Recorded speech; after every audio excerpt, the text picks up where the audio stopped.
I'll ask you the question one more time, Joe. Does not the notion that stoning adulteresses to death or lashing fornicators, which is in the Quran, the lashing of the fornicators, I quoted it for you in Arabic, does that not notion contribute to looking down on women? Are you a Muslim? Yes, I am. How do you interpret these verses then? Well, I'm saying that we can't implement them, we have to suspend them, we have nothing to do with those attitudes in this day and age. That is an out-of-date notion. What do you say? So what does lashing a woman... Joe, can you answer my question? For God's sake, answer the question, man. What? Okay, listen. Well, in an ideal Islamic state, when all the Sharia conditions are met, and it's all, you know, Sharia appliant and compliant, is it still wrong to stone an adulterous woman to death? I think, obviously, if that's not part of the law of the land, then that's not the way I would go about it. But No, I'm saying in a Sharia state where it is the law of the land and all the Sharia conditions are compliant, would you morally object to stoning an adulteress to death who's been found guilty in a Sharia court? I'm not in a position to answer that. I'm not a scholar to answer that. There we are. You need a scholar to tell you that it's wrong to stone a woman to death? I think I come from a very reasonable place. If your views haven't changed, then I assume, if I may, that your perspective on, say, the Quran says, "As-sariqu wa-sariqatu faqta'u aydihima." The male and female thief, cut their hands off. Would you agree with chopping off someone's hand as a punishment for theft? No, I don't agree with chopping off someone's hand as a punishment for theft. If an Islamic state existed, should it chop off someone's hand for theft if all the Sharia conditions are met? Please, yes or no? Yes or no? Yes or no? Please, answer that. Yes or no? Look, I'll tell you my answer. No. What's yours? On some of my theological views, I'm clear. On other theological views, I'd like to hear what the consensus of the scholars would be. Right. And on other theological views, I'm not made. Hold on, Nadia. I'm sorry. Let me ask the question, then you can respond. Right. So at the end of the day, when the Quran directly says, "Wallati takhafuna نشوزهن فعظوهن واهجروهن في المضاجع واضربوهن." Now I'm going to read to you what that means, yeah? And that's from Surah An-Nisa, the 4th chapter, on the 34th passage. And it says, "And for those women whose disobedience you fear, first admonish them, then part ways with them, and if that doesn't work, beat them. Then if they obey you," it continues, "if they obey you, فَإِنْ أَطَعْنَكُمْ فَلَا تَبْغُوا عَلَيْنَا سَبِيلًا." If they obey you, right? It finishes off, "then do not seek a way against them. Surely Allah is high and great." What context could possibly justify that in today's modern age? Anybody with common sense would see that the first step you take, okay, if you have problems with a woman or your wife, whoever it is, the first step you take is to discuss with them, okay? Okay, that's the first step. But the passage goes on beyond that first step, doesn't it? So what about this third step? What idiot of a man is going to go back after he's separated from his wife and say, "I'm going to teach her a lesson because she's still disobeying me and I'm going to beat her"? So then why is the third step there? Why? Hang on a minute. If that's illogical for a man to do it, why did God prescribe it? Because God's given us steps, just like how he... So the third step, what do you think of that third step, Nadia, where it says beat them? What do you think of that?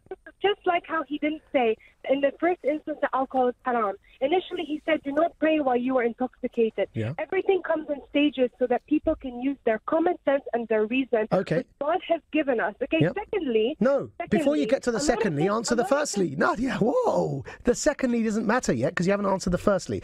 I agree with you, it's got 3 stages. So, what do you think of that third stage, where it says, فَضْرِبُوهُنَّ, beat them? What do you think of that? It's in the Quran. It's wrong, isn't it?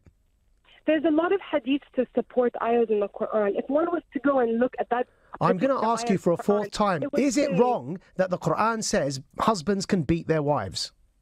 It depends which context you take it in. Okay, which context is it okay for a husband to beat their wife? Never, it's never okay. Well, you just said it depends which context it is. So it is wrong then, isn't it? It depends which context it's saying it, because each translation is different. Oh, no. You and I both know, because I read to you that passage in its full context. We both know it's in the context of a wife not obeying her husband.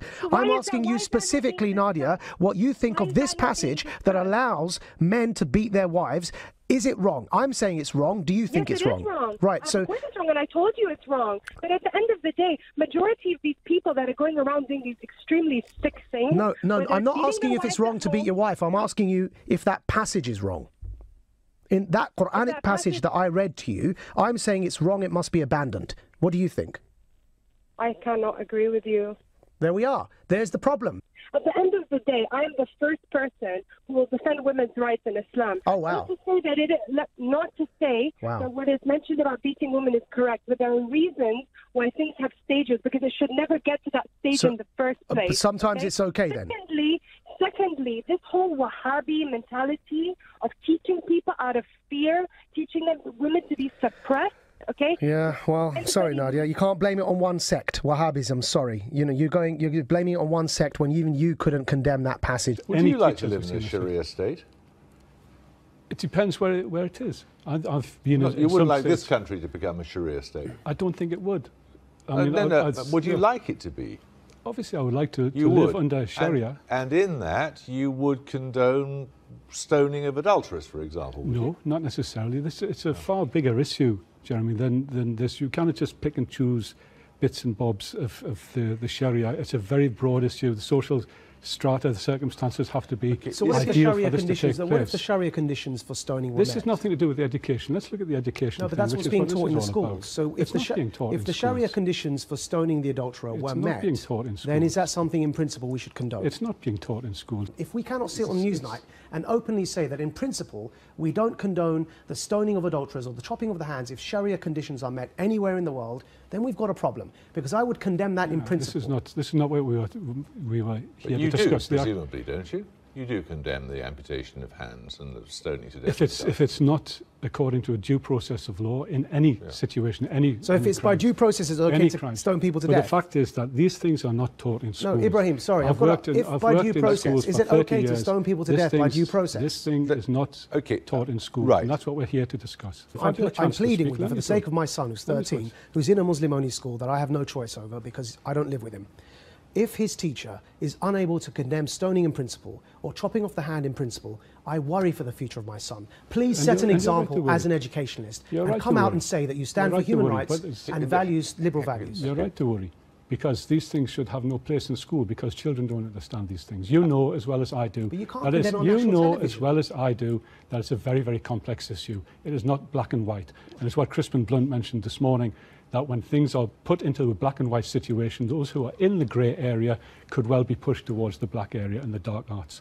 This is something we have to... Even our religion, it says to respect the laws of other countries. Yeah, but if you were living in an ideal Islamic state with all what you would view as the perfect Islamic rule, still slavery isn't allowed in war.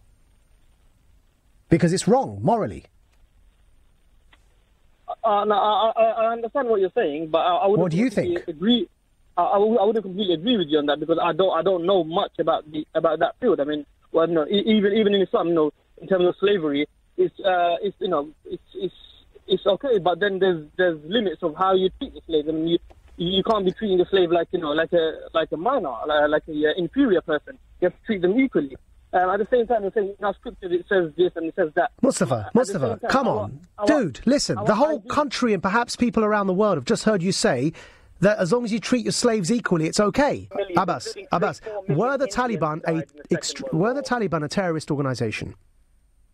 The Taliban did things that would be considered to be terrorism. Absolutely correct. Oh, why phrase it in such a delicate way, Abbas? Are you scared of hurting their feelings? The Taliban were an evil terrorist organisation. Can you accept that?